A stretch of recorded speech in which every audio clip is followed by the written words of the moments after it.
Bienvenue les gueules sur le plus grand podcast du but de savoir. Tout-ami pour les faire. Abonne-toi vite et inscris-toi.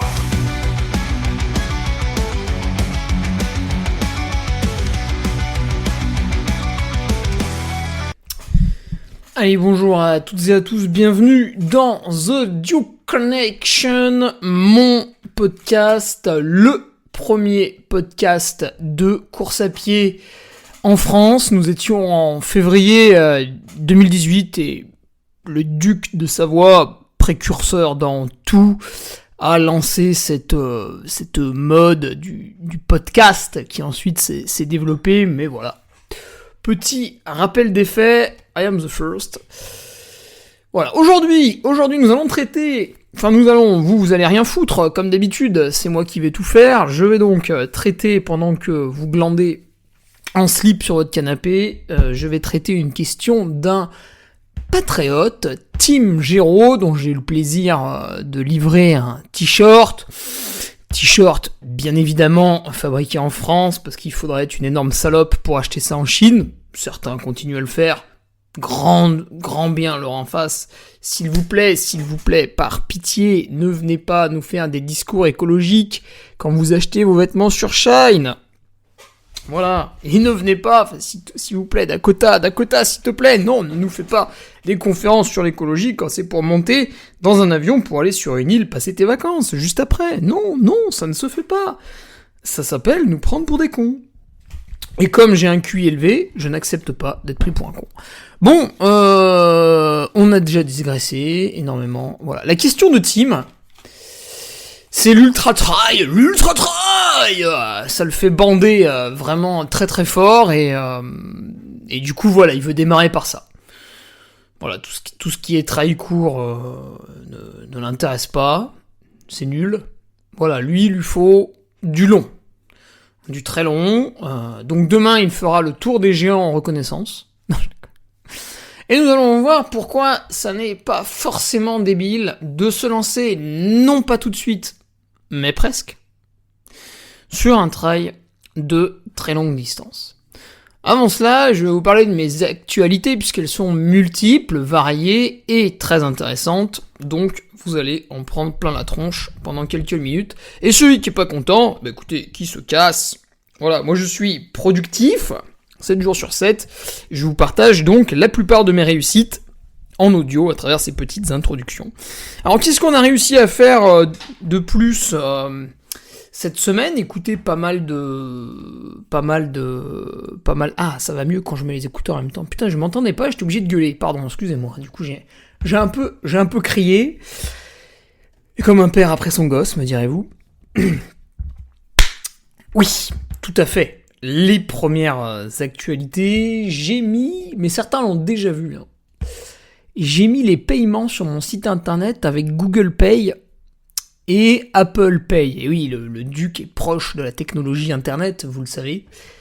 Donc voilà, écoutez, vous avez ce système de paiement en plus.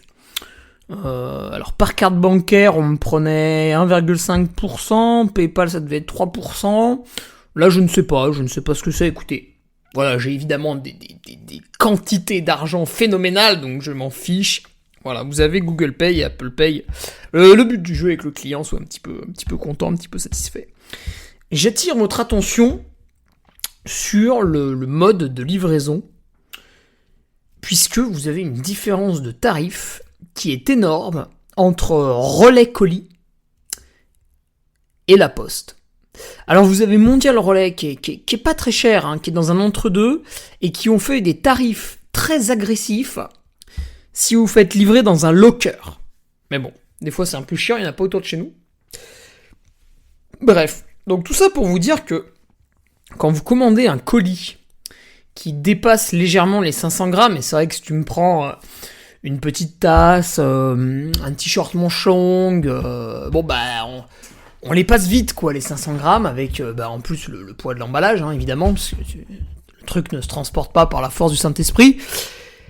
Et bien c'est vrai que tu arrives aux 650 grammes, on va dire, voilà, au-dessus de 500. Et avec la Poste, tu payes 8,50€. Donc Donc moi, je vous ai mis un petit forfait à 7€, parce que voilà, je le prends un peu sur moi. Et bien avec Relais Colis, tu payes 4,50€. C'est quand même une différence de 50%, quoi. Donc voilà, petit tips, hein, pensez à Relais Colis, à la limite Mondial Relais, voilà, vous aurez des tarifs plus intéressants. Autre chose importante, donc la dernière fois je vous ai demandé des pouces, des étoiles, des likes, des partages. Certains ont réagi un peu, c'est bien. Voilà, je vais pas non plus vous sucer, mais c'est bien. J'ai créé un truc Google, là, une page Google. Alors attendez, je regarde en même temps. Donc si je tape Hugo Ferrari dans Google, alors c'est très très drôle, il y a beaucoup de résultats. Oui, et bien entendu, mon développeur web a fait le taf. L'agence DigiTwist, je vais encore louer leurs exploits. Voilà, mon site internet remonte en premier. Tac. Ah oui, putain, c'est marqué autoproclamé duc de Savoie. Ça peut faire peut-être un peu peur. Ah oui, par contre, c'est pas le truc Google. Alors si je tape Duc Army, il est où mon truc Google? Je sais plus ce qu'il faut taper, du coup vous trouverez pas. Mais voilà, vous pouvez mettre des notes Google, puis genre ça met que l'établissement est ouvert à 24h/24, je sais pas quoi. Donc voilà, ça fait marrer, écoutez, il nous en faut peu pour être heureux. Bon si vous trouvez, pensez-y à mettre un Google avis, je crois qu'il y en a une vingtaine qui l'ont fait, c'est très gentil. Voilà. Et évidemment, vous avez mis 5 étoiles, donc vous régalez. Alors, vous régalez, mais je vous régale, bien entendu, tous les jours, à travers des stories Instagram, toutes plus stupides les unes que les autres, mais, vous le savez, depuis quelques semaines, je vous sors une vidéo YouTube tous les mardis soirs qui retrace des petites anecdotes avec mon entraîneur Patrick Bringer, puisque c'est la 10e année d'entraînement avec lui. On a traversé beaucoup de choses ensemble. Beaucoup de choses. Pas homosexuelles, hein, attention, des choses de la vie. Mais, et donc chaque année a sa petite anecdote. Enfin, il y a plusieurs anecdotes par année, parce que je suis comme ça, moi je distribue.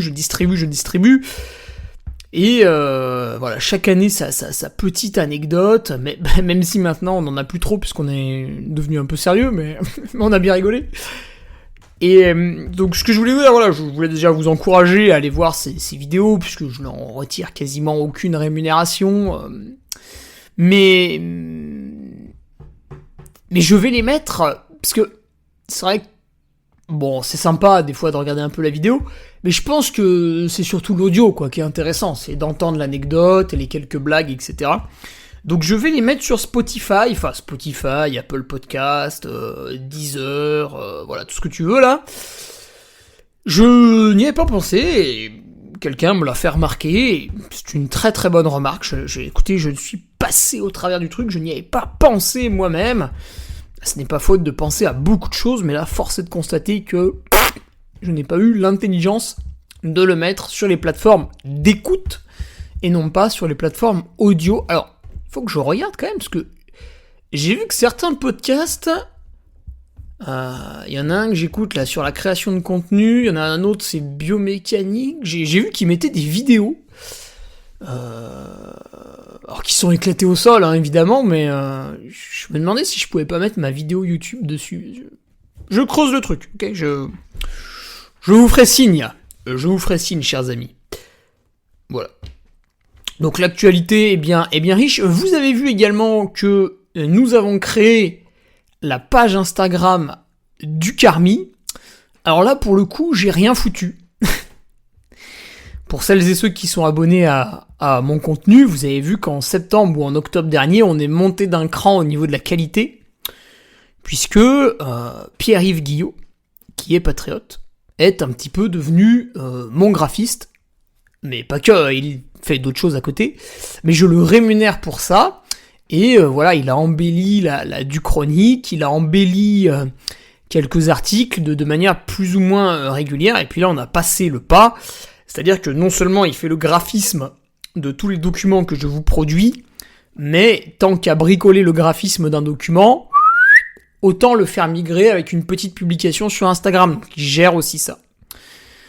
Et vous voyez que chaque week-end, on repartage sur cette page les belles émotions des coureurs de la Duke Army qui nous envoient quelques photos, quelques vidéos aussi, parfois quand ils sont plusieurs à faire les couillons sur les courses. Et je pense que ça va être vraiment très très très sympa. Certaines personnes apprécient le forum, certaines personnes apprécient le Discord, certaines personnes souhaitent perdre leur travail en participant au WhatsApp, ce qui est une erreur absolue, ne venez vraiment pas. Ou leur famille d'ailleurs, peut-être. Mais ce truc-là sur Instagram, je pense que ça pète. Bon, évidemment, ça me coûte une couille, mais ça pète. Voilà. Et n'est-ce pas là le bonheur?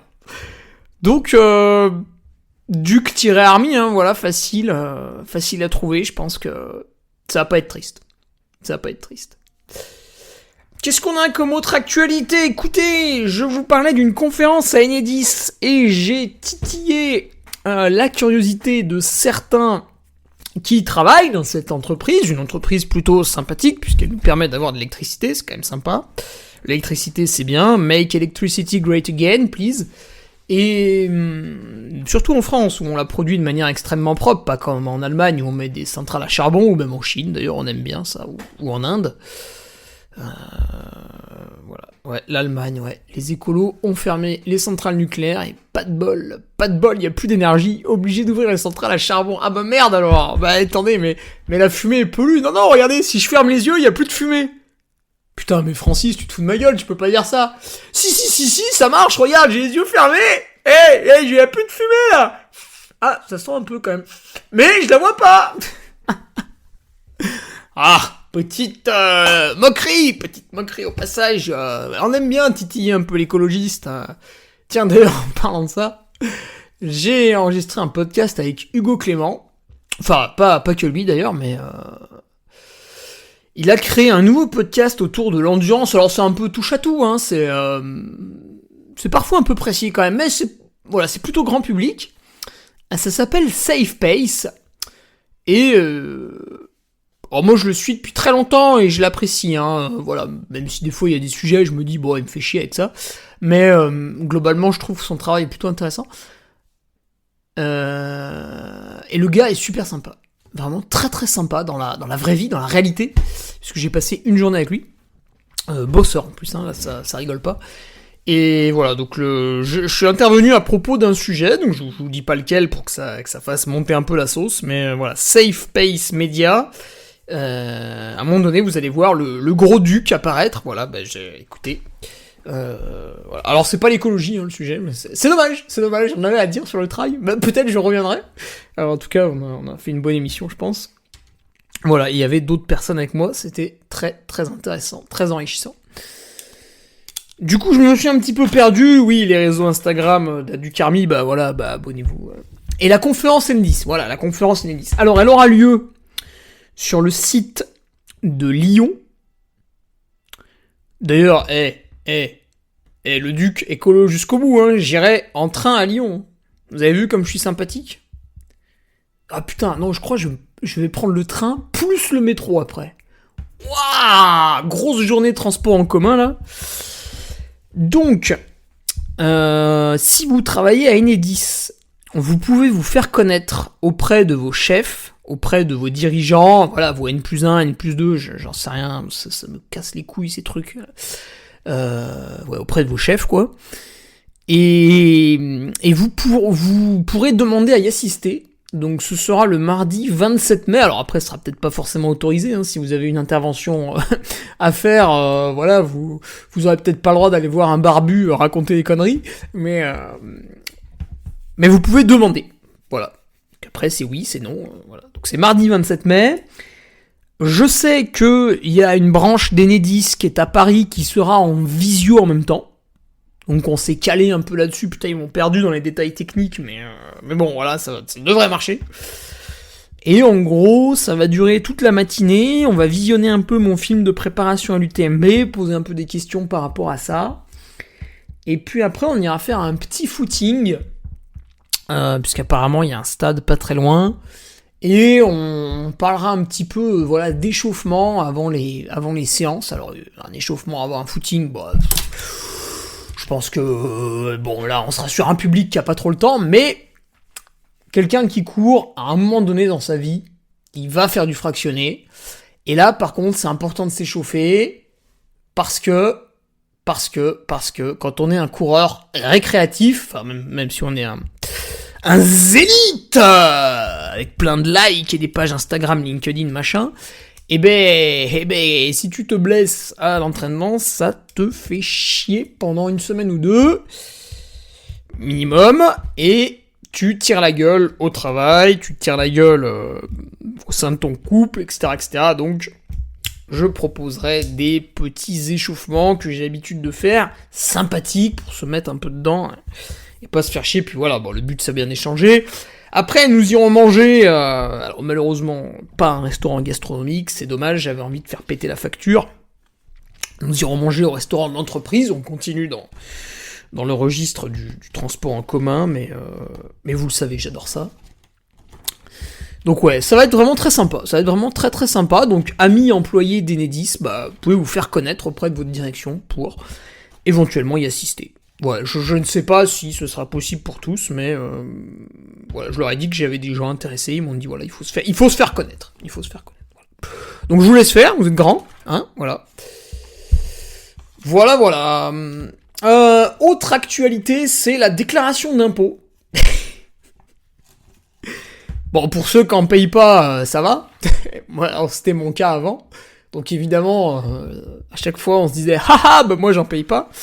Et puis, bah, plus tu travailles, à un moment donné, bon, bah, le coup près tombe et tac, il faut rendre un peu à notre Führer Emmanuel Macron.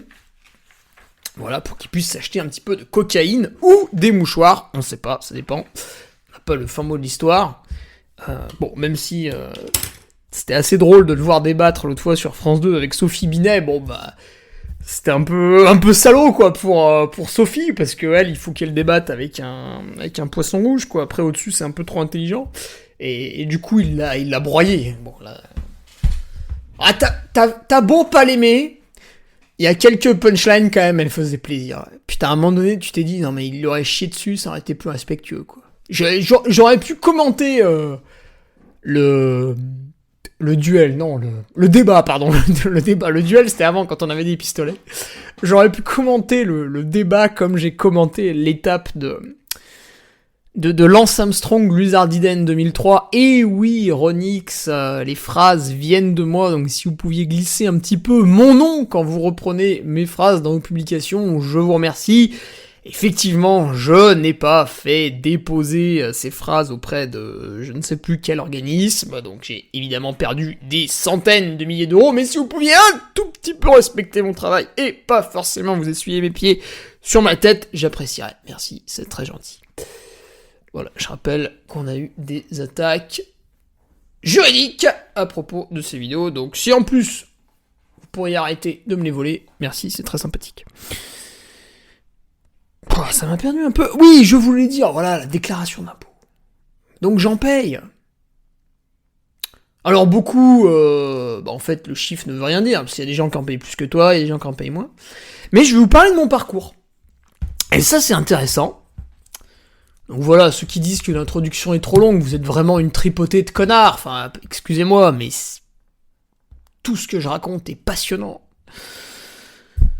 En tout cas, moi, ça me passionne, et c'est mon podcast, donc j'ai envie de dire, mais casse-toi, en fait, j'ai pas besoin de toi pour exister, quoi. Toi, t'es là, quel est ton palmarès ? Alors, justement, avant de parler de mon parcours, on va parler d'un guignol de Twitter, voilà, du coup, ça m'est revenu, putain, mais quel nul.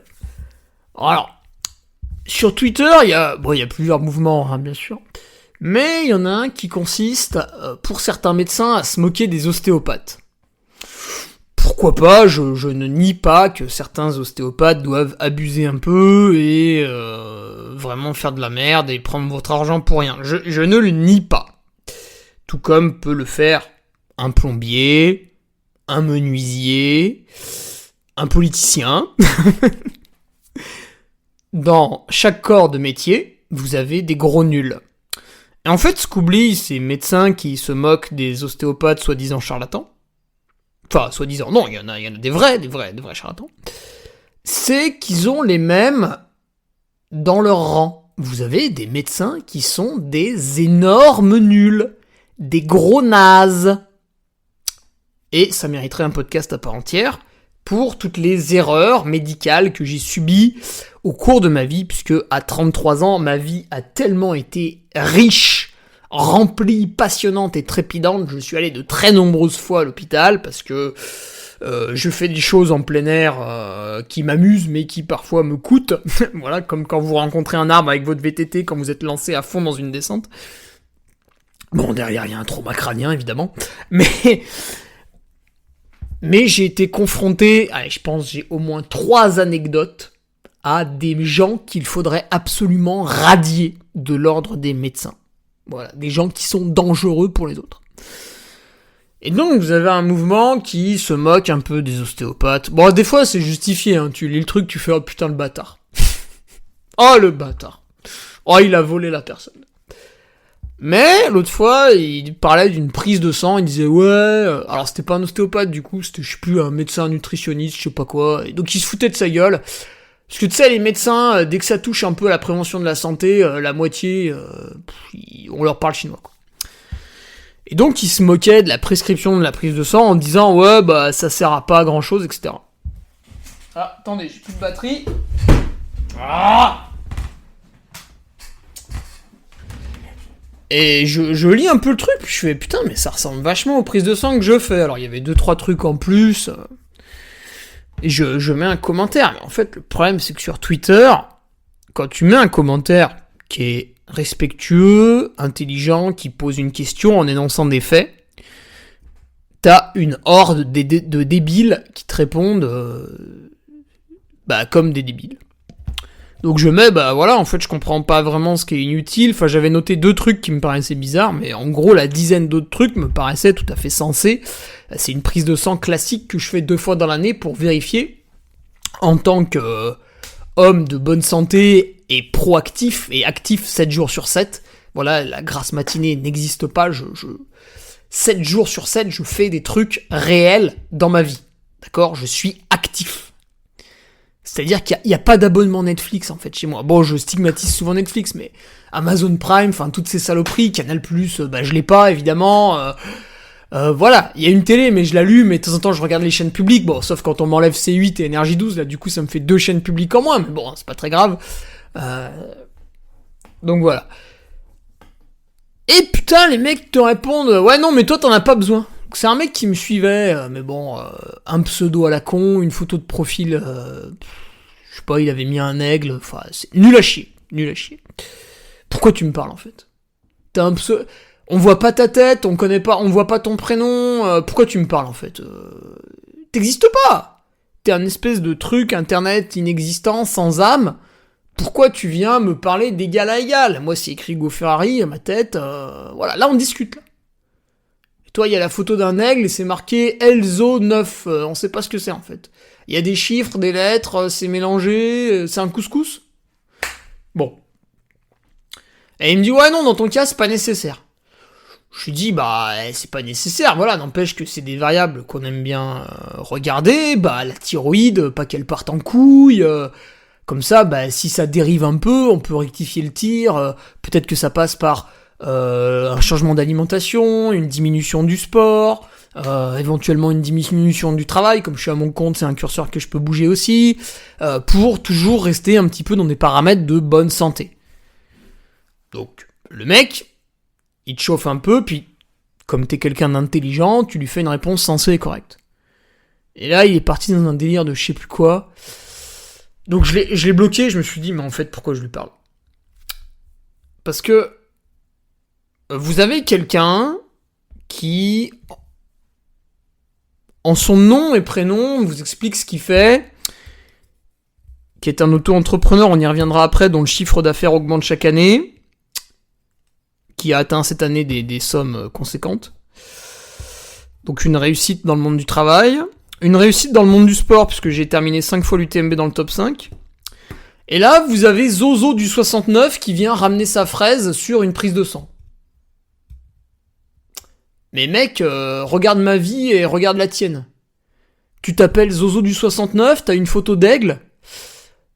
Moi, il y a ma tête, il y a une couronne, c'est écrit Hugo Ferrari, et quand tu cliques sur mon nom sur internet, en fait, tu te perds tellement j'ai donné des interviews depuis 2015 à différents journaux. Parce que j'inspire les gens. Voilà. Et toi, Zozo du 69, c'est écrit médecin lozérien sur ton profil, mais en fait, ça se trouve, t'as 12 ans et tu joues à Fortnite, quoi. Et oui. Pourquoi il n'y a pas ton nom, ton prénom, on le tape sur internet et on trouve ton cabinet de médecine? Bah parce que t'es nul en fait. Voilà. Donc est-ce que je dois parler à un nul? Je me suis dit, oulala, hop hop hop, mais qu'est-ce que c'est que ça? Pourquoi je parle avec un pseudo là? Ah bah attendez, je vais le bloquer. Parce que mon temps c'est de l'argent. Là je suis en train de parler à un pseudo avec une tête d'aigle. Mais dans la rue, quand il y a un type bourré, je viens pas lui serrer la main pour lui demander si ça va. Pourquoi je fais ça là? Hop, bloqué, dégage. Voilà. Bon. C'était évidemment très drôle. Alors justement, ça fait l'enchaînement. Vous voyez, putain, mais tout se recoupe. Mais putain, et je vous fais ça en impro. Et vous avez des mecs qui font, ouais, gna gna gna, le podcast il a commandé au bout de 45 minutes. Putain, mais va regarder TF1. Va regarder TF1 là, ton film il commencera à 21h17, de 21h02 à 21h17, tu te seras fait sodomiser le cerveau par 25 pubs différentes pour des conneries, et puis tu seras content. Ouais, putain, hier j'ai regardé un super film à la télé. Et ben moi je me suis couché, j'ai dormi, et après j'ai réalisé 10 000 trucs dans la journée d'après, putain. Et j'ai fait 5 fois un top 30 à l'UTMB. Et toi, t'es là, ouais, hier, j'ai couru 10 bornes. Ouais, bah, c'est nul. Pardon. Je suis un peu emporté. Excusez-moi. Donc, ouais, ce que je voulais dire. Je démarre dans la vie. Le salariat, c'est pénible parce qu'à un moment donné, il y a quelqu'un qui donne des ordres et... Bon, là, j'ai eu envie de lui mettre une gifle et dans le monde de l'entreprise, c'était pas possible. Et je me retrouve à mon compte. Voilà, donc évidemment, au début, pauvre. Première année d'entrepreneuriat, donc j'attaque, première facture, juin 2017. Juin 2017, on attaque la première facture, donc évidemment, on arrive à fin 2017, la précarité était un peu là. Hein. Néanmoins, j'arrive quand même à braquer une banque et à acheter un studio. Bon là, je les ai niqués, hein, clairement. Après, je suis gentil, hein, je rembourse le prêt, hein, mais... Je sais pas s'il y a prescription, mais voilà, ils ont vu quelques documents qui étaient pas tout à fait vrais, tu vois. Mais j'ai eu mon prêt, j'ai eu mon studio, et puis voilà. Puis à l'époque, pour le studio, en fait, t'étais pas obligé de vendre ta sœur à des talibans, tu pouvais l'acheter sans... Voilà, dans des prix corrects, quoi. Bref. Et 2018, donc j'attaque ma première année où je travaille en tant qu'auto-entrepreneur du 1er janvier au 31 décembre.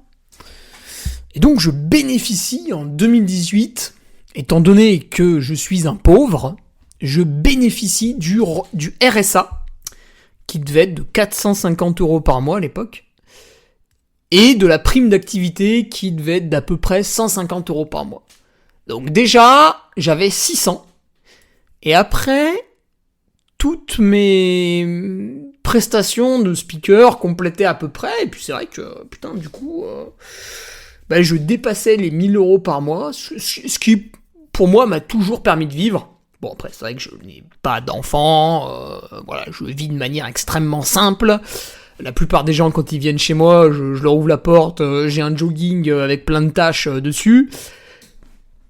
Voilà. Pas besoin de grand-chose. Et donc, je fais l'année comme ça. Bon, évidemment, en 2019... Je sais plus si c'est en 2019 ou 2020... Bon, je perds le RSA, évidemment, parce que j'ai très rapidement dépassé le seuil. Je crois que c'est quand t'as une moyenne de plus de 800 € par mois, on t'enlève le RSA.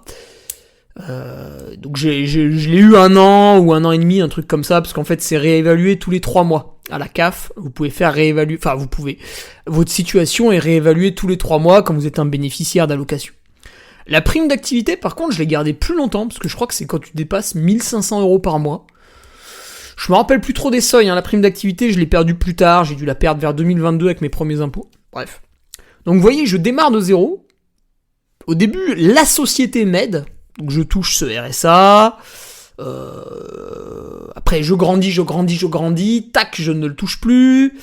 2020, alors 2020, bah là c'était un peu la merde parce que j'avais perdu mes aides. Et à cause du Covid, j'avais perdu aussi mon travail. Mais je rebondis et je crée le Patreon. Donc l'argent revient dans les caisses, etc., etc. 2021, donc c'est vraiment le très très gros, c'est là où ça a pris, hein, le Patreon qui est devenu aujourd'hui mon site du Carmi. C'est là où la communauté a commencé à se créer vraiment avec les premières vraies personnalités qu'on revoit encore beaucoup aujourd'hui. Et donc 2022, première déclaration d'impôt où l'État français me demande de lui redonner de l'argent. Alors c'était une petite somme, est-ce que je vais vous la retrouver ? Alors, hop, bureau, travail, impôts. 2022, avis d'impôt 2022 sur les revenus et prélèvements de 2021. Ah bah non, du coup là il n'y avait pas, donc ça devait être l'année d'après.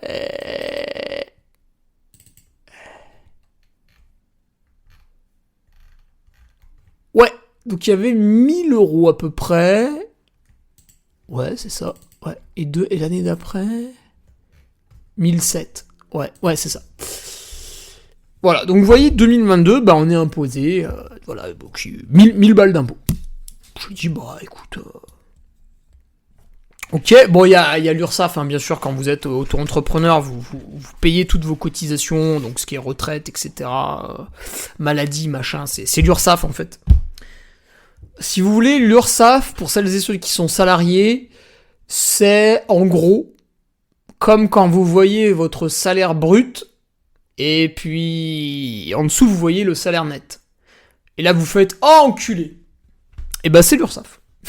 Voilà, entre les deux, c'est un peu ça, quoi. C'est toutes les cotisations. Puisque au-dessus de votre salaire brut, pour atteindre le super brut, là c'est les charges patronales. Alors celles-là vous y pensez jamais parce que vous en foutez, mais elles existent. Et en tout cas, entre votre brut et votre net, en gros c'est l'URSSAF que moi je paye, quoi, voilà. Et là, bah, pour la première fois, il y avait cette feuille d'imposition, et bah, voilà, après chaque année, tu passes les tranches. Donc j'avais rempli la tranche 11%, et là j'ai quasiment rempli la tranche 30%, donc vraiment la réussite, quoi. Et j'en suis très heureux, parce que vous voyez, parti de rien. Donc au début, tu rames un peu, bah c'est là où tu te dis, putain, on est quand même dans un beau pays, parce qu'on t'aide à te lancer. Et là, vraiment, on a le parcours idéal. C'est-à-dire, je suis tout petit, mais j'ai envie de faire. Merci à la générosité de ce pays de me permettre quand même d'exister et de progresser. Étape numéro 2, j'ai progressé, donc je n'ai plus besoin de votre aide. Et étape numéro 3, j'ai tellement progressé que maintenant, c'est à mon tour d'aider les personnes. Voilà. Alors bon, là quand même, cette année, il y a beaucoup d'aides. En un trimestre de cotisation, je pense que j'ai remboursé la totalité de tout ce que j'ai touché tout au long de ma vie. Donc là, au niveau des cotisations, je pense que j'en ai payé plus que ce que certains touchent à l'année. Donc on va changer un peu les statuts de l'entreprise, on va dire, parce que là, j'étais dans un truc qui était genre pas du tout optimisé, et d'ailleurs très risqué d'un point de vue personnel pour la suite, puisque en gros tout était à mon nom, ce qui est un peu idiot dans le monde de l'entrepreneuriat. À un moment donné, il faut avoir une société. Bref, je vous passe les détails, mais voilà, je voulais vous faire part un peu de ce parcours, parce qu'il me semble que j'en ai jamais parlé. Et c'était important aussi, on parle souvent de la réussite sportive, voilà, le palmarès, les courses qu'on a finies, les places, etc. Mais il n'y a pas que ça, Tout est important. Alors après, la famille, c'est personnel, voilà, certains veulent un enfant, d'autres 3, d'autres 0, d'autres 9, parce que ça rapporte... Hop, pardon. mais voilà, c'était pour vous partager aussi ça, puis bah, ça m'avait fait rire avec cette anecdote de Zozo69, là, avec sa tête d'aigle. Quel blaireau, putain. Bon. Est-ce qu'on démarre ce podcast ? Non. Non, j'avais encore quelque chose. À vous partager. Au-delà de tout ce que je fais sur mon site duc-army.fr, donc la Duc chronique du lundi, l'interview d'un champion le lundi, l'article intelligent du vendredi, ou voilà, qui vous sort un peu la tête enfin ça fait du bien. Le forum pour échanger, qui est quelque chose de plus posé et tout, le Discord pour échanger de manière plus rapide, etc. Le calendrier pour inscrire vos compétitions et donc que je puisse voir où est-ce que vous courez et donc vous citer dans la Duc chronique. Il y a quelque chose que je viens d'utiliser et j'ai un patriote qui s'appelle Séverin Lincel qui l'utilise souvent. C'est la carte. Vous pouvez vous faire placer sur la carte. Si ça ne marche pas, envoyez-moi un mail. Sur la carte, là, je vais me déplacer au nord de la Mayenne, fin octobre, début novembre, pour des raisons personnelles. Comme quand on était absent au collège. Raison personnelle, allez hop, nique ta mère. Donc je vais me déplacer très loin du coup, et je vais rester un certain temps, ce qui fait que j'imagine il y aura une après-midi de libre, machin truc et tout. Et je me suis dit, putain, mais je vais regarder s'il n'y a pas des patriotes. Et effectivement, là où je serai, il y en a 4 autour. À genre 10-15 bornes. Donc je clique sur le petit bonhomme sur la carte. Là, j'ai le nom, le prénom et l'adresse mail. Et donc je peux écrire à ce patriote en disant, salut, je viens vers chez toi. Est-ce que tu serais partant tel jour ou tel jour pour, plutôt que je trace un parcours comme un con sur mon appli Sunto, pour mettre dans ma montre, je te fais confiance, tu m'emmènes, on fait un petit trail de 15 bornes. Bon, là-bas, le trail, c'est sans dénivelé, hein, apparemment, mais... Pardon. Mais voilà, donc j'ai... Et c'est marrant, parce que j'utilise la carte, et au même moment, je reçois un message de Séverin. Donc Séverin, il aime bien... partir un peu en vacances à droite à gauche dans la France, et il a raison, quel beau pays, tellement de choses à découvrir. Et au même moment il me dit, ouais putain tu devrais reparler de la carte, je m'en suis encore servi la semaine dernière et tout, et je dis putain mais moi aussi. Donc voilà, pensez-y, voilà, c'est l'occasion de se rencontrer, enfin voilà, peut-être pas forcément autour d'une course quoi. Voilà, écoutez, sur ce, j'ai fini mon introduction, encore une fois, d'une qualité incroyable. Personne nous fait des introductions de cette qualité-là, donc arrêtez de pleurer, là, c'est ridicule. Et nous allons passer à la question du jour, avec, aujourd'hui, la question de Team Géraud. Alors, Team Géraud. Ah, ouais. Bonjour Duc. Ah, Team, il y a un D majuscule à Duc. Hein. Excuse-moi, mais c'est très très peu respectueux ça. Le D minuscule, ça ne me plaît pas du tout.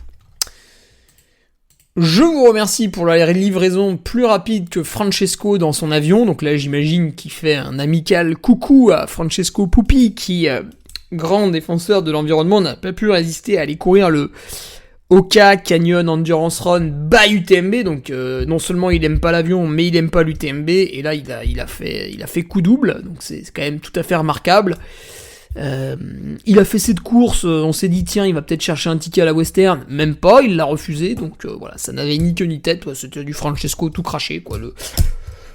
C'est pas le trail qu'on aime, c'est le Francesco qu'on aime quoi, c'est exceptionnel.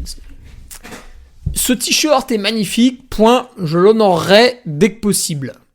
Bien sûr, Tim, je n'en doute pas une seule seconde. Et j'ai une question qui pourrait servir pour le podcast, je pense... Alors, voilà la question. Je suis néo-trailer. Putain, l'anglicisme. J'ai fait ma reconversion du handball vers la course à pied. Alors, là, vous voyez, c'est très intéressant. c'est que le gars démarre dans la course à pied, mais il vient du handball. Qu'est-ce qui se passe au handball ? Alors, je ne sais pas à quel niveau il a pratiqué le handball, mais pour le citer, je pense qu'il devait pratiquer un petit peu quand même, de manière plus ou moins assidue. Le handball, qu'est-ce que c'est ? Alors, c'est pas un truc porno où on te malaxe les... Non, pas du tout, c'est un jeu collectif. Tu cours partout sur le terrain, ça sprint, ça change de direction constamment, c'est très très physique. Il y a un aspect musculation parce qu'il y a des réels affrontements entre les attaquants et les défenseurs. Putain, là le mec va me dire qu'il a fait goal et je suis fini, quoi. Donc le handball, vraiment, développe énormément de qualité. Et Tim est quelqu'un de jeune, donc j'imagine qu'il a pratiqué le hand dans ses jeunes années. Donc là, on a un parcours, une adolescence royale. Et il s'est mis à la course à pied il y a 2 ans. Deuxième. Donc, information numéro 1. Le mec a pratiqué un sport qui développait énormément de qualités intéressantes pour le trail pendant son adolescence. Information numéro 2. Le mec a 2 ans de course à pied sur route derrière lui. Donc, c'est un néo-trailer, un nouveau trailer.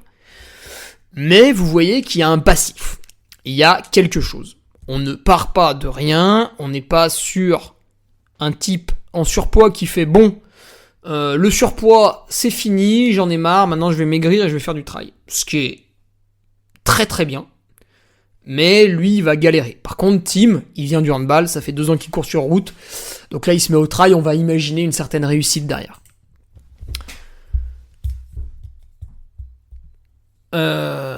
Avec pour objectif lointain de faire de l'ultra. Donc là, il se met au trail et puis il veut faire de l'ultra pour servir sa cause noble. Donc Tim est un abonné de mon site internet et donc il a eu le loisir d'écouter 3 fois Stéphane Brenière nous parler de l'aspect mental autour du sport, de manière extrêmement concrète. Que penses-tu du chemin à suivre ?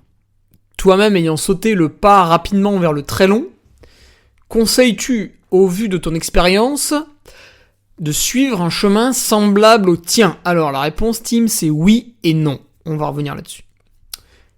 Que penses-tu de bâtir une base solide de vitesse et de puissance, ce qui est plus facile du haut de mes 24 ans, et ensuite de transférer au mieux mes capacités sur la sainte distance ? Alors, Tim, même si tu développes une VMA à 22 km/h,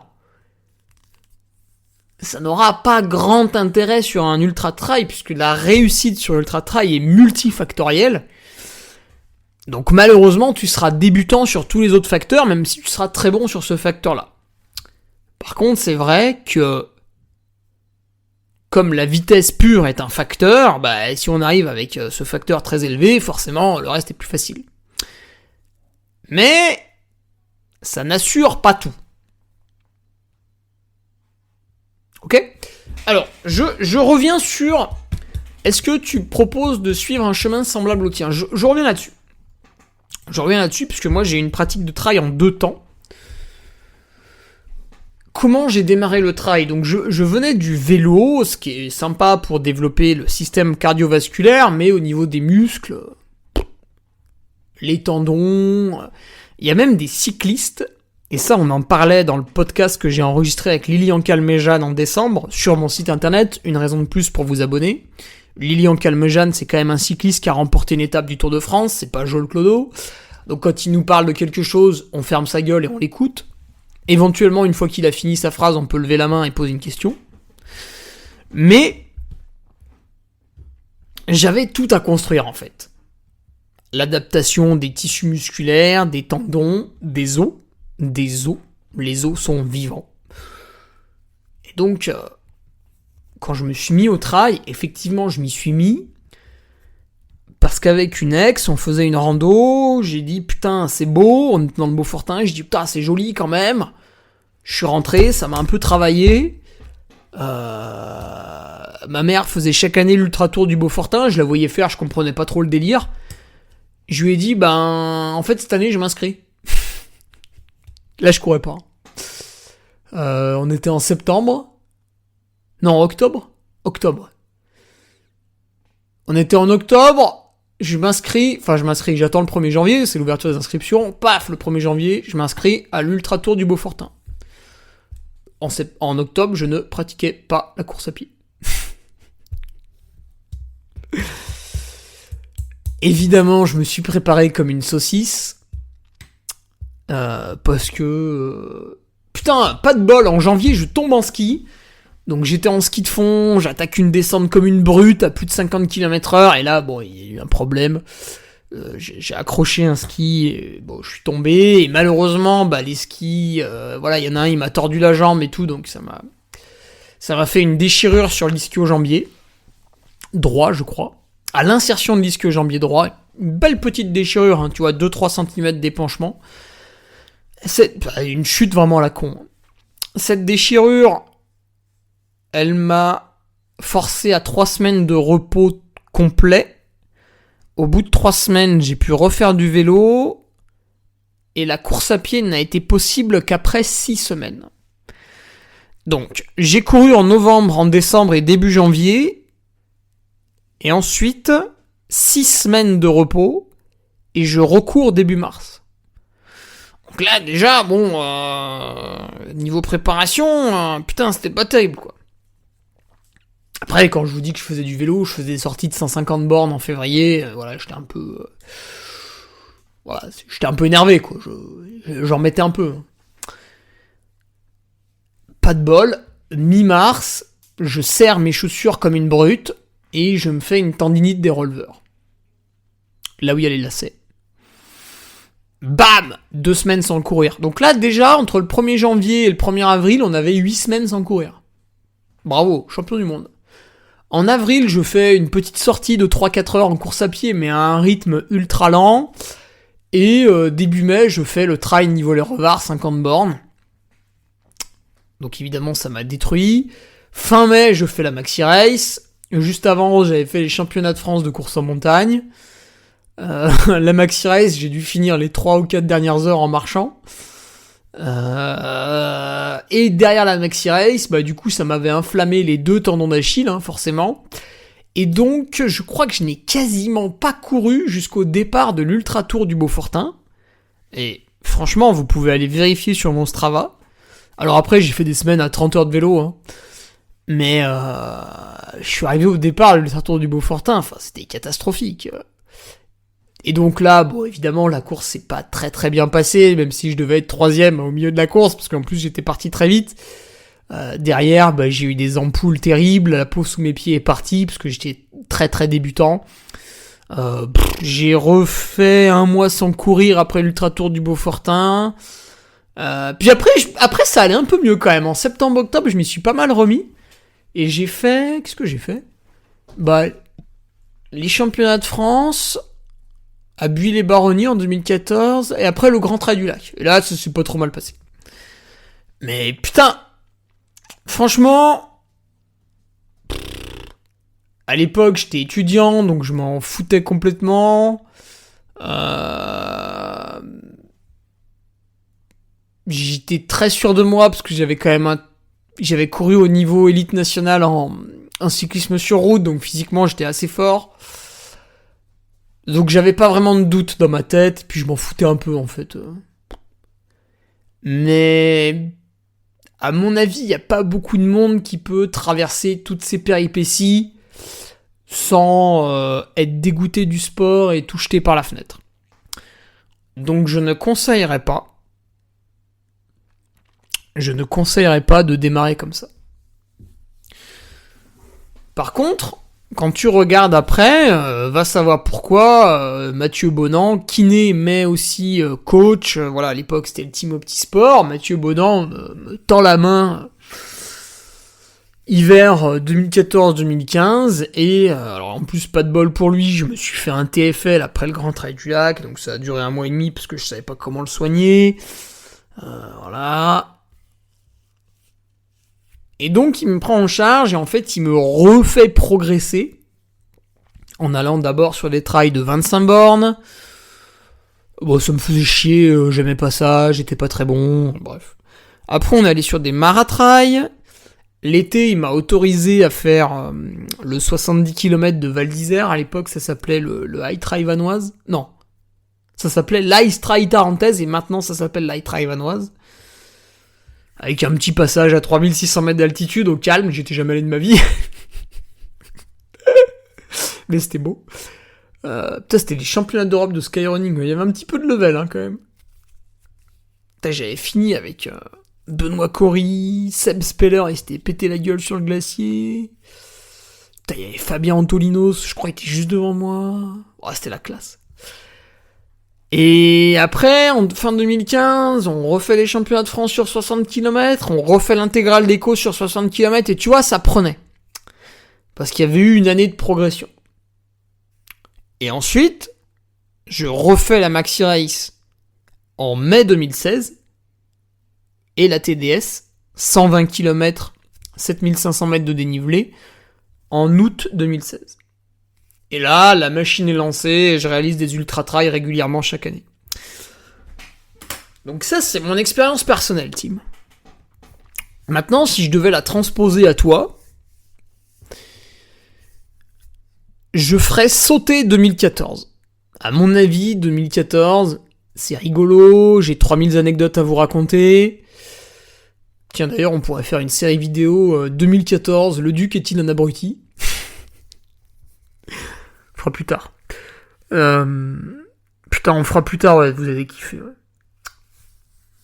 Ouais, je ferai sauter 2014, et je serai toi, je copierai mon année 2015. C'est-à-dire, l'hiver, tu fais tout un tas de sports. Si t'es pas loin de stations de ski, tu fais un peu de ski. Si t'habites dans le sud de la France, tu fais du vélo, tu fais de la marche, tu fais un peu de course à pied, du roller, tu joues au foot avec les copains, ce que tu veux. Tout l'hiver, tu bouges et t'essayes de faire 30-40 bornes de course à pied par semaine, 50, 60.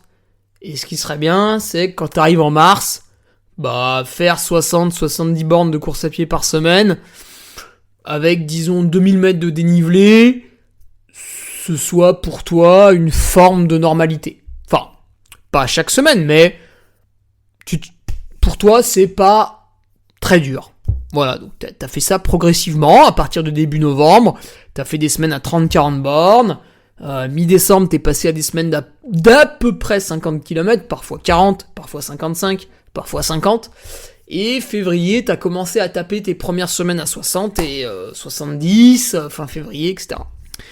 Donc un volume de course à pied conséquent, et si tu dis, ouais, ça me fait chier parce que j'ai le temps de faire plein d'autres trucs, tu ajoutes le vélo, la marche, le foot, le hand, le ski, ce que tu veux. Mais, il faut qu'il y ait une base de course à pied régulière. Et quand tu arrives en mars, hop, il fait beau, il fait chaud, c'est la fête du slip, je siffle les filles dans la rue, non, pardon, ça on n'a pas le droit, je participe à mes premiers trails, alors à voir ce qu'il y a un petit peu autour de chez toi, un 20 bornes, un 30 bornes, etc. Tu te fais la main gentiment, arrive juin, tu passes gentiment au maratrail, dans l'été, tu te tentes un petit 50 km en montagne, et si tout se déroule bien, en fin d'année, tu te fais, alors ça peut être le festival des Templiers, ça peut être le festival des Hospitaliers, ça peut être Grand Raid des Qatars, là il y a plein de courses très intéressantes, enfin voilà, il y en a plein. Donc en octobre, tu vises un truc qui fait, je sais pas moi, à peu près 70 bornes et 3000 quoi, un truc, à peu près. Et là, t'as une année correcte, tu vois, homogène, progressive, variée, t'as touché à tout, et ça a duré une année. Si dans cette année-là, il n'y a pas eu de pépin, et si tu respectes les étapes, il n'y a pas de pépin. Eh bien, une fois que tu as fait cette année, entre guillemets, de formation, qui t'a amené à maîtriser un volume de course à pied régulier par semaine, qui t'a amené à maîtriser un trail de 20 à 30 km, et qui, in fine, t'a amené à maîtriser un trail de 70 km, à peu près, bien sûr, eh bien, à mon avis, tu peux lors de la 2e année, participer à un ultra trail. Voilà. Alors évidemment, je te conseille, encore une fois, de participer de manière modérée à des ultra trails, c'est-à-dire viser 3 objectifs, ça fait peut-être un peu beaucoup. Viser 2 objectifs, un qui va être au niveau de mai-juin, et un qui va être plutôt en fin d'année. Septembre, octobre. Allez, Inch'Allah, maintenant, on tire un peu la corde, novembre. Après, en ultra, je vois pas trop ce qu'il y a. Et ce qui va être intéressant, c'est d'aller chercher un truc, voilà, tu vois, moi, quand j'avais fait la Maxi Race, elle faisait 85 bornes. Et aujourd'hui, des parcours de 80-100 km, je t'en trouve plein qui sont magnifiques. Donc en mai-juin, tu peux viser ça. Et puis, fin août, septembre, octobre, tu peux viser un truc qui fait, voilà, 120, 130, peut-être pas forcément tout de suite un 100 miles. Et par contre, si encore une fois ces 2 étapes se passent bien, eh bien, donc la première année, je passe de 20 à 70 km, la 2e année, je fais 2 compétitions type ultra trail, 80-120 km, et la 3e année, je démarre enfin mon 100 miles. Ça, à mon avis, c'est tout à fait raisonnable. Maintenant, est-ce qu'on peut brûler des étapes et mettre un 100 miles tout de suite la 2e année ? Je pense que oui. Par contre, il faut avoir conscience... La première année, je trouverais ça un peu débile quand même, faut pas exagérer. Mais la 2e année, je pense que oui. Alors, il faut quand même avoir conscience que tu vas prendre des risques. Ça veut dire que potentiellement, ça peut un petit peu mal se passer. Je sais pas, derrière, tu te tapes le TFL pendant un mois, une tendinite rotulienne. Bon. Ce qu'il faut voir, c'est est-ce que, en parallèle de toute ta course à pied que tu fais dans l'année, est-ce que, de temps en temps, tu as, de 1, les créneaux horaires, et de 2, l'envie pour te faire des randonnées à la journée. Attention, je ne parle pas de courir, je parle de réaliser des randonnées à la journée. C'est-à-dire, je me lève, je prends un petit déjeuner protéiné pour avoir des énormes cuisses, un très très beau triceps, et ensuite, je pars randonner avec mon sac à dos, un saucisson, du pain en céréales, et c'est parti. Bien entendu, un petit peu de fromage. Je pars faire ma randonnée qui va durer 8-10 heures, je reviens le soir, je me couche, enfin je mange, je me couche. Et je recommence le lendemain, samedi, dimanche. Si ce genre de week-end, c'est quelque chose qui t'attire, c'est quelque chose qui te passionne, et tu te fais pas chier toute la journée, ça veut dire par exemple partir sans son téléphone. Mon téléphone portable, je le prenais pas au début que je courais. Ça m'intéressait pas en fait. Les premières fois où j'ai dû prendre mon téléphone, et encore aujourd'hui, c'est rare que je l'ai avec moi. Je dirais que je l'ai avec moi 1 fois sur 2 en fait. Tu vois, comme ça je suis pas dérangé par les appels. Parce que comme je suis géographiquement à 30 km du téléphone, je l'entends pas quand il sonne. Voilà. Et comme c'est jamais important, pas de problème. Réfléchissez, hein. C'est jamais important. Jamais. Donc c'est ça aussi qu'il faut voir. Est-ce que passer 10 heures en montagne dehors, c'est quelque chose... putain, quand t'y es, tu te dis, mais c'est génial, quoi. Ou est-ce que ça t'emmerde, t'as envie de rentrer, les réseaux sociaux te manquent Parce que ça, en fait, ça va nous montrer dans quel état d'esprit tu es. Dans quel mindset tu es. C'est classe, hein. Mindset. Ça veut dire état d'esprit, en fait. Mais quand vous avez un discours qui est vide de sens, vous utilisez des mots anglais, comme ça fait intelligent. Mais bon. Donc, dans quel état d'esprit tu es ?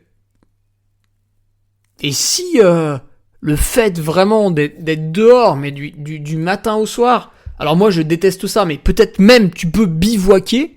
Donc il faut savoir que moi, j'aime dormir sur un matelas d'une très bonne qualité, qui fasse noir autour... Pas trop chaud, pas trop froid et qu'il n'y ait pas de bruit. Voilà, sinon ça me fait chier. Si vous m'hébergez et que ces conditions-là sont pas réunies, ça m'emmerde. Voilà, par exemple, j'étais à Paris il y a une dizaine de jours. Le PSG gagne le match de Ligue des Champions. Dehors, c'est la fête. On peut revenir sur la définition du terme fête. Ça m'a gonflé, en fait. Ça faisait du bruit, à un moment donné... Bon, j'ai appris que c'était pas des feux d'artifice, mais ça faisait des étoiles dans le ciel. Ça m'a gonflé. Ça a gâché ma nuit. Bref. Si tout ça t'intéresse, alors à ce moment, je dis ok pour aller sur l'Ultra Trail. Parce que ça veut dire que tu vas arriver sur l'Ultra Trail, certes en étant vraiment très très débutant, mais avec la capacité à faire en sorte que si ça se passe mal pour une quelconque raison, tu vas pouvoir ralentir le rythme, marcher, manger, boire, te refaire un peu une santé, et finir comme ça, ou éventuellement repartir. De plus belle. Mais il y a beaucoup de gens, en fait, qui sont pas prêts. Ils sont pas prêts à se retrouver seuls face à eux-mêmes dans un effort de très longue distance. Et donc, au moindre pet de travers, j'arrive plus à manger, j'arrive plus à boire, j'ai mal sous un pied. Eh bien, les 6-8 mois qu'ils ont passé à casser les couilles de leur entourage pour leur parler de ce désir irrépressible de réaliser un ultra trail, ils vont tout envoyer en fumée. Parce que, oh là là, j'ai un caillou dans ma chaussure. Oui, d'accord, mais ça nous fait 6 mois que tu nous dis que t'es chaud, là. Pourquoi, là, d'un coup, ça se dégonfle? Tu sais, ça me fait penser, allez, on finira avec cette anecdote. Ça me fait penser à quand j'étais au collège. Donc j'ai grandi dans un collège de ZEP, zone d'éducation prioritaire, qui lui-même était inclus dans une ZUP, zone d'urbanisation prioritaire. Pour ceux qui savent pas ce que ça veut dire, en gros ça veut dire qu'il va y avoir de l'animation. Ça veut dire que vous n'allez pas vous emmerder. Et que vous allez avoir une vie riche en expérience. Parfois traumatisante, mais riche en expérience. Et à un moment donné, on jouait un peu au foot sur un terrain à côté du collège. On devait être 2 ou 3. Bon, ça m'intéressait pas plus que ça, mais c'est sympa d'être avec ses copains. Et arrivent 5-6 personnes à la mine patibulaire. Voilà, nous les définirons de cette manière. Parce que, je sais plus pourquoi, on s'était frité. Alors moi, je portais des chaussures qui étaient appelées des chaussures de skater, ce qui ne plaisait pas à ceux qui avaient des Nike. Pourtant, j'avais eu des Nike aussi, mais bon... Quand j'ai eu mes chaussures de skater, alors là c'était un blasphème, c'était terrible, il fallait absolument me cracher dessus depuis les escaliers quand je voyais pas qui c'était qui faisait ça.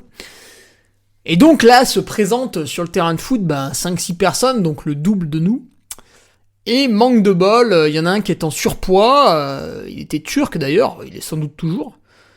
Et tiens, dans la main il avait une batte de baseball. Donc évidemment, surnombre, armes, surpoids, oui, parce que quand t'es gros, t'es plus dur à bouger, donc confiance au sein du groupe à la mine patibulaire. Allez, nous, 2-3 kikis, bon, un ballon de foot, un short Kalenji, bon, si tu veux,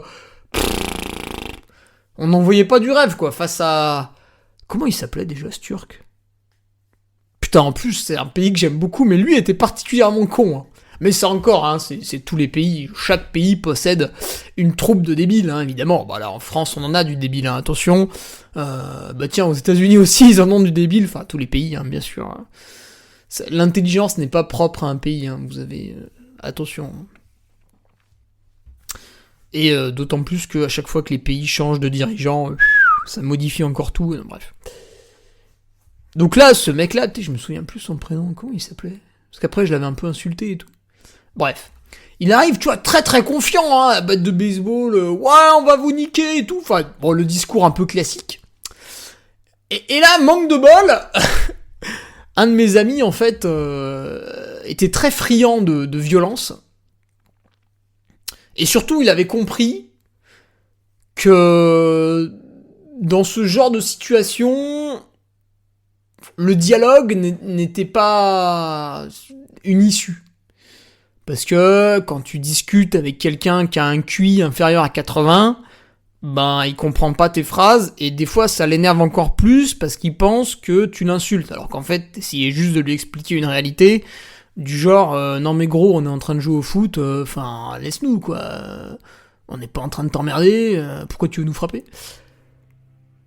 Et là, problème, c'est-à-dire que avec la confiance, ce groupe de personnes, bon, elle nous encercle, voilà, elle tente un petit coup à la batte de baseball, mais un coup timide.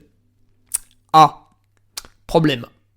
Parce que coup timide, hop, interception de la batte de baseball. Par mon ami. Ah! Et là, en fait, quand d'un coup la batte de baseball n'est plus dans vos mains, mais dans les mains de celui que vous vouliez tabasser juste avant, bah c'est moins drôle. Et tout de suite, le niveau de confiance, il diminue. Bon, mon ami était passionné de violence, mais néanmoins, il a eu du bon sens, et il a pris la batte de baseball, et il l'a tapé de toutes ses forces, très très fort, contre la cage de foot. Il tapait, mais vraiment, on aurait dit un débile mental qui frappait extrêmement fort contre, vous savez, le poteau blanc de la cage de foot, là, bam, bam, bam, bam, bam, bam. Et il lui fait, tu vois de ce que j'ai besoin pour me calmer. Donc là, évidemment, les 5-6 mecs étaient complètement terrorisés, ils se sont dit, putain, mais si en fait, d'un coup, ils décident de plus taper sur le poteau, mais sur nous, c'est fini, quoi. Puis, bon, là, on est à 100 mètres des premiers immeubles, donc, bon, il y en a 2-3 qui vont fuir, mais les autres, ils vont finir roustés, quoi. Donc, le niveau de confiance, vous voyez, en 1 minute 30, effondré. Et ben, sur les trails, c'est exactement pareil. Vous avez un mec, pendant 6-8 mois, il fait le charlot, là, sur les réseaux. Alors, en plus, maintenant, bah, il y a la montre connectée, il y a Strava, il y a, voilà, vous savez, des gens, ils font un footing de 10 bornes, ils nous en font 3 paragraphes sur LinkedIn. Voilà. Et le jour de la course, ah bah oui, mais j'ai arrêté parce que j'ai eu un peu mal au ventre. Bah oui, tu fais un 100 miles, gros, t'as cru quoi T'as cru que ça allait être sympathique du début à la fin Oui, c'est normal d'avoir un ongle noir. Oui, c'est normal d'avoir une ampoule sous le pied et de souffrir. Tiens, bah oui, c'est normal de vomir à 16h quand le soleil est au zénith. Oui, c'est dur en fait. Voilà. Et toi, le problème, c'est que t'as acheté le dernier short Wise à 250€ et que tu faisais des selfies sur Instagram au lieu de t'entraîner. Voilà, tu vois, ça c'est ce qui fait que quand tu vomis, tu paniques. Voilà. Par contre, le week-end, au lieu de te branler sur internet, tu serais allé vivre la vraie vie dehors avec ton sac de randonnée, tranquille. Voilà. Donc il faut que tu réfléchisses à cette question, Tim. Qu'est-ce que j'aime faire le week-end ? Regarder des live Twitch complètement débiles de e-sport ou me promener en montagne ? Et la réponse à cette question va définir le moment sur lequel tu pourras t'inscrire à un ultra trail qui fait environ 100 miles. Voilà, écoutez, je vais vous laisser là-dessus. Putain, on a dépassé l'heure encore, mais je suis chaud moi en ce moment, mais j'ai de la testostérone, mais ça déborde, mais si je fais une prise de sang, le tube fond. Je vous laisse là-dessus, on se retrouve dans 2 semaines, et c'est cool. Salut. Au revoir les gueux, c'était le Diva Podcast de tout savoir. Article brillant, interview et made in France. Hésite pas et inscris-toi, ainsi une offrande au que tu feras.